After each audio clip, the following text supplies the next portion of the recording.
In a recent video, we marked the SRA and Kaplan's homework for things that have gone relatively well for the SQE in its first 3 years. In this video, we're going to be focusing on where things haven't quite gone to plan and where there is room for improvement.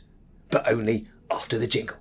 If you wanna be solicitors, why don't you come and visit us at SQE TV? So just to remind you, the first SQE assessments were sat 3 years ago in November 2021, and in our earlier video we gave credit to the SRA and Kaplan for managing the switch from the LPC to the SQE quite well, and also delivering the assessments on the scheduled day in most cases as planned. We also gave them credit for substantially improving the booking system from what was quite a chaotic start, and also we gave them good marks for providing clarity with regard to the overall national pass rates. Do check out our earlier video for all the details on those. And for all those areas we gave the marks ranging from 6 out of 10 to quite a generous 9 out of 10. So what hasn't quite gone as planned? What hasn't quite gone as well as perhaps the SRA, Kaplan and candidates would have hoped for? Well, this video is going to cover the following. First of all, the provision of past papers to candidates and SQE providers. Secondly, providing pass rate data on individual SQE providers to the market. Thirdly, the accuracy of individual students' marks.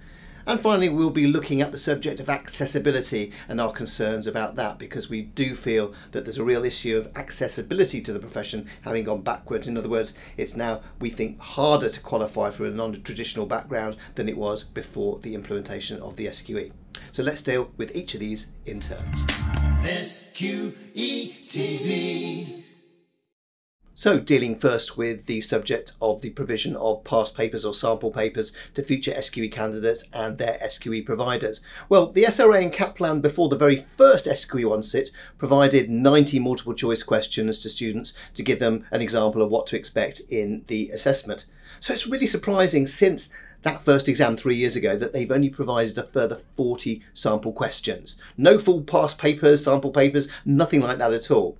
It's almost as if they want to make the assessments as difficult as possible to pass. And I'm sure that's not the intention, but I'm afraid with people singing and dancing up and down the land saying, give us past papers, give us sample papers, like we had for GCSEs, A-levels and our university degrees, it's falling upon deaf ears and it's deeply troubling.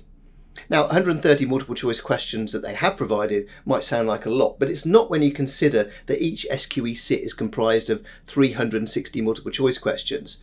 And when you think about it, if there have been 6 SQE1 sits since the start of the SQE up to the end of 2024, that's 2,160 questions that they've already got in circulation. So just to provide a measly 130 questions without having the breadth and depth of coverage that you would have across a whole paper really puts a lot of students at a disadvantage. And in particular, the sad thing is that this disproportionately disadvantages candidates from lower socio-economic groups because they can't afford to buy a huge number of additional SQE1 practice questions. They simply have to buy the course they do and try and get through on the materials they get with their course. So for the regulator not to help that part of the market get ready for the exam, I think is deeply troubling. So marks out of 10 on the provision of past papers for the SQE and Kaplan. Well, I'm afraid we're going to be as mean to them as they are with the students and give them 1 out of 10.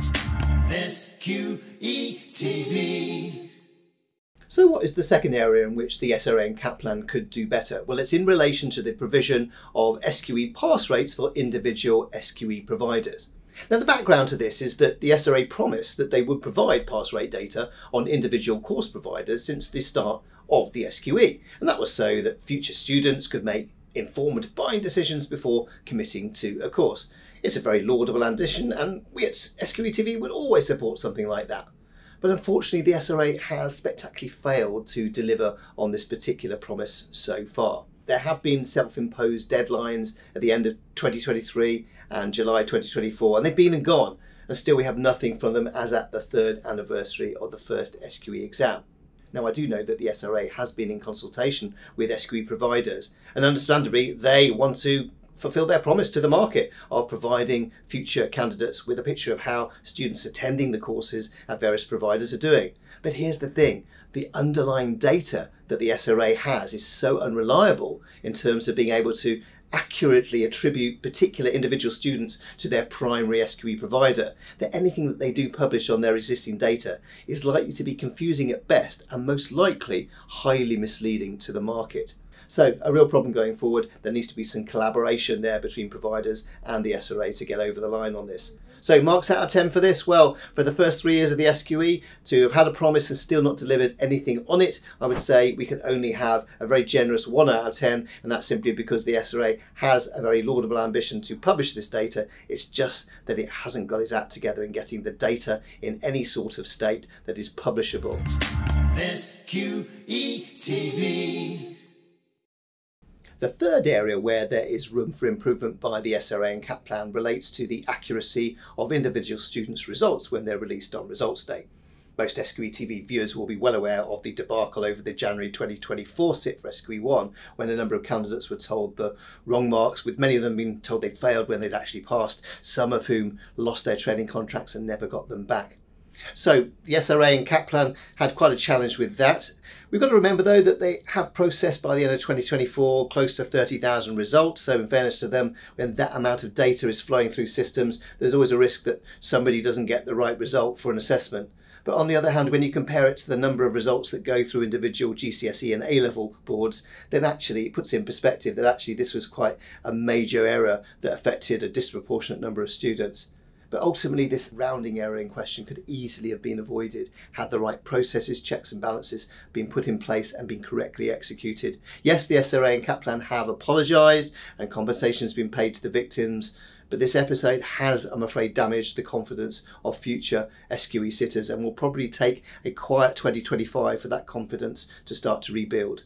So when giving marks out of 10, unfortunately this incident significantly affects the overall score. Yes, most assessments went to plan and the results came out accurately, but this catastrophic error brings the overall score down to a generous 3 out of 10. SQE TV. And finally, the last issue where there is room for improvement relates to whether the profession is now more accessible to candidates from socially mobile backgrounds. And this is the one issue that's making me the saddest of all, because the SRA trailed the new regime as the answer to making the profession more inclusive. And sadly, one of the big issues is the cost of the very assessments themselves. That's acting as a barrier to entry to many candidates from socially mobile backgrounds. Remember, it's almost £5,000 just to sit the SQE once, and that assumes you pass first time. And of those from a socially mobile background who do get onto a course, many are spending valuable time alongside their full-time studies in paid work just so they can make ends meet and pay Kaplan their exam fees, which means they have less time to study and as a consequence will underperform in their exam compared to their peers. When you take into account the fact that well over 50% of candidates will need at least one resit, the average SQE candidate's total exam bill before they've even paid for a course is now upwards of £6,000, with some students having to spend almost £10,000 getting through. Put all this in the context of the fact that the SRA estimate in the current academic year they'll rake in £66 million in fee income. Well, ask yourself, how much of that are they putting aside to support candidates from disadvantaged backgrounds? Well, I'm afraid it's nothing as far as I can see. And I'll say it again, that's £66 million ringing through the SRA's tills. You would have thought that 5 to 10% of that cash windfall could be ring-fenced to support able candidates who are really struggling to afford those exorbitant exam fees. Yet I'm afraid Kaplan and the SRA are putting their fingers in their ears on this and are still happy to increase the exam fees year on year without passing on any of the significant economies of scale. They charge £1,888 for a multiple choice exam where the marking is automated. It really is super profit that shouldn't be acceptable. Now, creating a bursary fund for these socially mobile candidates will go some way to bridging the gap, but it would also help to bridge the biggest attainment gap that there is between black heritage students and white candidates. The difference in the pass rates was 29% between black candidates and white candidates who sat SQ1 in July 2024. It's absolutely staggering. The SRA did, to their credit, commission research from the University of Exeter in the very early stages of the SQE, but where is the impactful action coming out of it?